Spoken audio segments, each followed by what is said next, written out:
Hey, God bless you. Good afternoon, everybody. Good afternoon, my viewers. Good afternoon to you listening to me. Happy Sunday. I know that we all enjoyed the presence of the Lord today. I have come this afternoon to let you know about certain things about covenant. I believe for sure that today is the first Sunday of the month of February, and it is important to know that a lot of people finish their 21 days, 14 days, 7 days, and even more than during the time of the prayer and fasting earlier this year. But I want to ask you something. In the course of this prayer, were you ever in a means or in a way entering into a covenant with God? Hear me, the Bible says something in the book of Genesis chapter 9, verse 9. The Bible said, "And behold, I, the Lord, now talking, said, I will establish my covenant with you and with your seed after you." Hear me, child of God. God is a God of covenant. If there is anything you must succeed to know this year, know that God is a covenant keeping God. And I have come this afternoon to tell you 7 things that will help you, 7 things that you need to know about covenant. So that even if you don't know, after this very broadcast, after this very clip or this very video, you'll be able to understand well and more about covenant. Possibly you may not actually know the essence of covenant. Some might actually know to some extreme, but you may not understand there are things that are too important to know about covenant. Hear this. Covenant is made.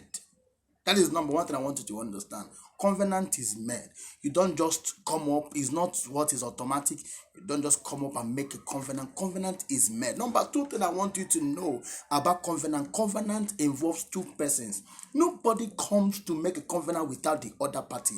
Hello. The Bible said God talking now to Noah. The Bible said, I and myself now talking. He said, I will make a covenant with you.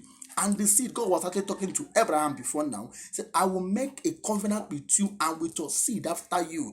And hear me, I have come to make research from the scriptures. I have come to understand that the word covenant was mentioned 280 times.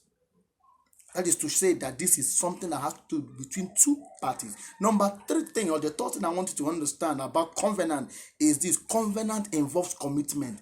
What is your commitment this year? How do you want to get yourself closer to God this year? It has to do with it. Number 4 thing I want you to understand about commitment is about covenant is renewed. The course of your praying and fasting earlier this year has to do with renewal.